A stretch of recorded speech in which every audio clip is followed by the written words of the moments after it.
So I'm gonna share with you guys my opinion on Bandai Creations. I know this is kind of a outdated sort of type video, but I have never actually talked about Bandai Creations aside from reviews and comparisons. So, let's get started, shall we? So, I only own the 3 Bandai Creation figures you see right in front of you. 54, I believe this is called the first Godzilla. That was part of the 60th anniversary.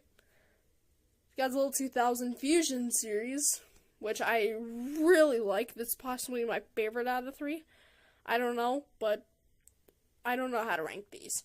And Bandai Creations 12-inch, not really 12-inch, Godzilla 2014.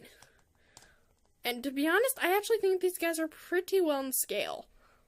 Just really quick, because Legendary's Godzilla is 108 meters. Godzilla 1954, or at least the Showa Godzilla, was about 50 meters, and Godzilla 2000 was about 55 meters. So, and keep in mind, this guy's a bit taller than the 54 we got here, and this guy just towers over 2000.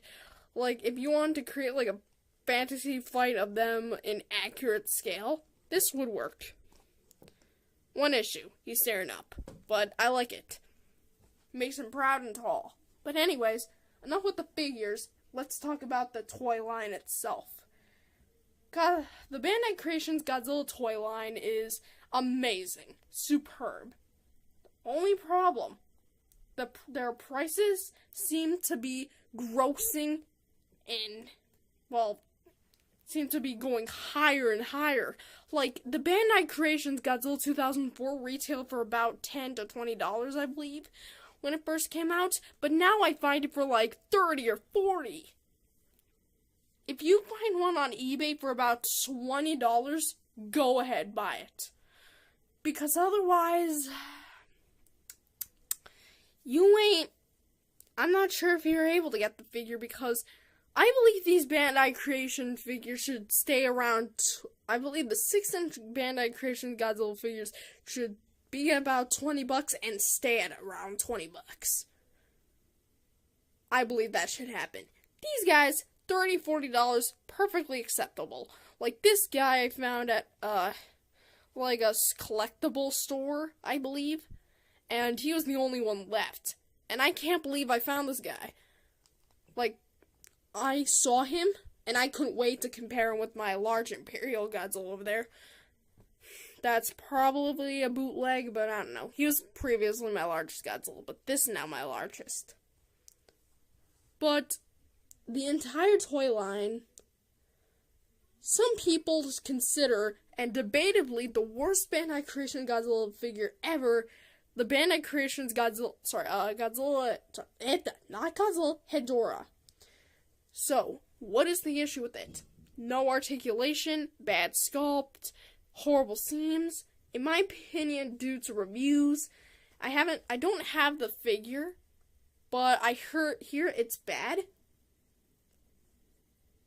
And I don't mind it not having any articulation, but I just consider it being like a small X Plus, you know what I mean? What if X Plus made like small version, 6-inch of these guys?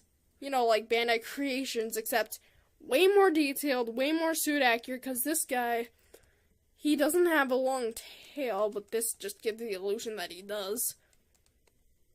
But the Bandai Creations Godzilla 2000, very cartoony to some reviewers, and the Bandai Creations Godzilla 2014, more detailed. Like, imagine that. But the problem is, the prices are probably going to be stupid amount of prices.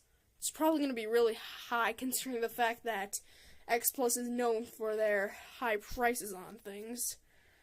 But, dusting off my 54, yeah, I had this guy on the shelf a long time.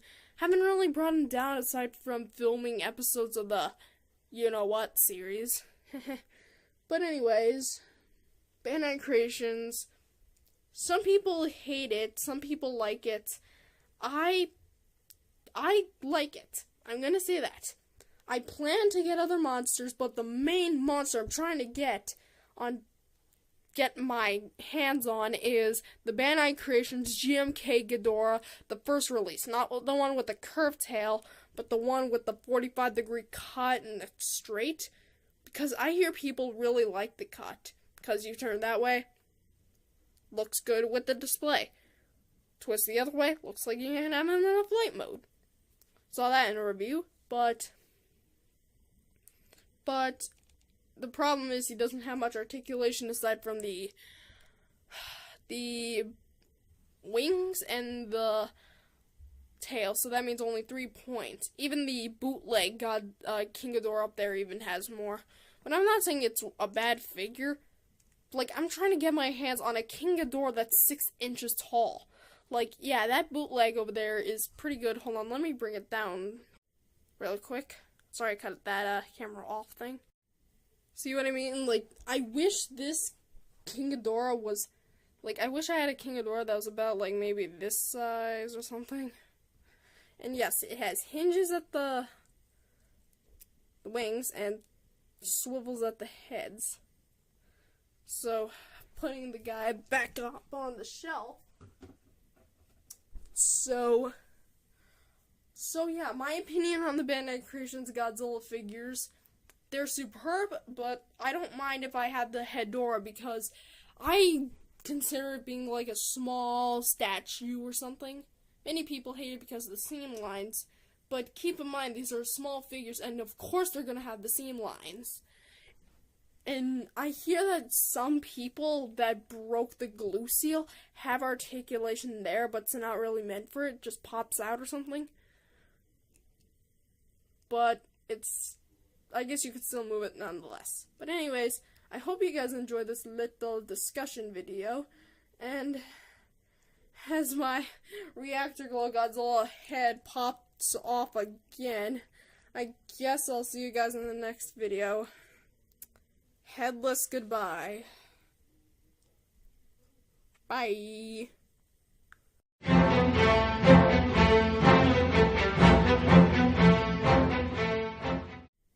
Bonus clip after the outro.